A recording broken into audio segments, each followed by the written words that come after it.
single woman na siya.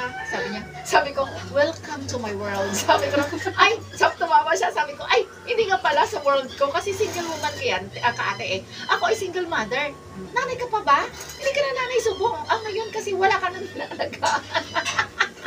lahat sila may pamilya na. So, sa sobrang sama ng loob ko na nangyayari, bago pa lang kami nahiwalay, pumunta akong mag-isa dyan sa Oval. Alas 9 ng gabi. Oo, wala pa yung post dyan, di ba? Dilim. Bahala kayo dyan, pumunta talaga ako doon at saka umiyak ako ng todo, humahabulhol talaga ako. Sabi ko ng gano'n. Sabi ko, tangin ang buhay na to, Lord. Ano pa ba? Ang klaseng bagyo na ibibigay mo sa akin. Tapos naalala ko yung, di ba yung sa Yolanda? O, di ba yung mga naundoy?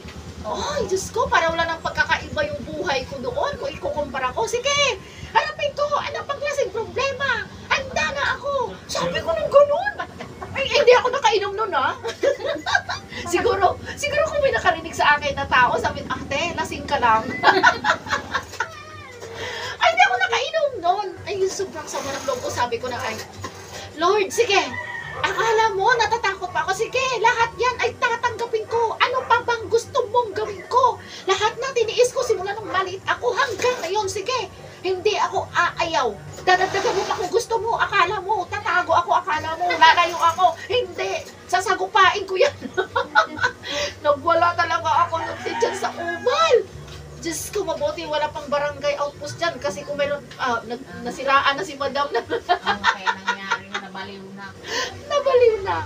Pero totoo yun. Pagkatapos dun, gumaan ang pakiramdam ko. Kasi, nai-release mo. oo, nai-release ko yung sobra ng sama talaga ng loob ko. Kasi alam mo naman, magwawala ako. Iiyak ako sa harapan ng mga bata. Hindi ko pwedeng gawin. Hindi kinabukasan. Bumangon ako na full of energy. Nawala yung... Oo. Alam ko naman, mahal na mahal mo ako eh. Gusto mo lang ipakita sa akin ang totoo na ikaw. Sige, tanggapin ko yan. Sabi ko, sorry kung nawalan ako ng confidence. Pero hindi ko naman iniisip yun, na mag-asawa ako. Tingnan mo, paano ako nabubuhay. Witness ka kung paano ako nabubuhay. May magtatanong sa akin, saan ako nagtatrabaho? Sagot ko sa kay Lord. Kasi totoo naman sa kay Lord ko, ako nagtatrabaho eh. Kailangan lang talaga natin ang encouragement sa sarili natin kung paano tayo mabuhay ng mapayapa, masaya, malakas, di ba? Sa kabila ng kahit walang bigas. Kahit walang bigas, basta importante. Hi, saan ka nagaling? Nagwawala ako dito. Bakit? Wala lang. May pinoproblema ka ba? Walang pinoproblema. Tatad? Kaya yun, ate, Ano nga tatad? na-realize niya, itong huli na lang.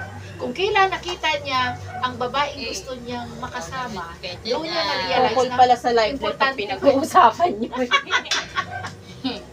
importante pa rin ang mga anak. Kasi bundan tayo. Yan na po. Alam mo, Nalabas nakita ko ko yung naman sarili ko siya. sa kanya. Lumabas? Opo. Paglalabas. Nalabas po. Tingnan mo yung nabili kong sapatos. Plus, dapat bibiling ko yung leather. 450 daw. Sabi ko sa Shopee, magkano lang yun? Sa plastic na lang. Cute naman eh, oh. Ay, okay lang yan. Mas maganda nga yan. Sabi ko, cute. Na leather, Mas oh. maganda siya. At least kakuto, hindi masisira. Yes. Mas maganda. Sabi ko, cute. Ito na lang kinuha ko. Gamitin kasi nila bukas eh. Alam mo ba yung sunod-sunod na punta sa bahay, sunod-sunod na dala na kung ano-ano para lang uuo ka lang, para yung ipapakita sa'yo yung sincerity. Pero ang tingin ko di sa bawat isa na yan, mga ay, mga hayop kayo, mga scammer kayo. I-scam niyo pa yung puso ko, wala naman kayo may-scam sa akin na pera. Yung bulsa ko. Saka naisip ko yon na naku, hindi pwede. Maliit pa yung anak ko. Mahirap na, baka ito ay maganyan-ganyan pa ng lalaki. Diyos ko, makakapatay ako ng tao. Ay, hindi talaga pwede. Gustuhin ko man, pero mahirap eh. May buhay ka na iniisip, iisipin, at in danger. Kumbaga, kung kailan na gusto niya na, hindi pa pala fully convinced ang sarili niya kasi alanganin pa. Diba? So, naintindihan ko talaga yun. Kasi ganun ako dati. Sinabihan ko, ay, sorry, hindi ako mag-boyfriend, hindi ako mag-aasawa. Sinabihan ko pa yung therapist na yun. Sinabihan ko, ay, sorry, hindi talaga ako pwede mag-boyfriend. Hindi ako pwede mag-asawa. So, bakit naman mawawala ang allotment ko?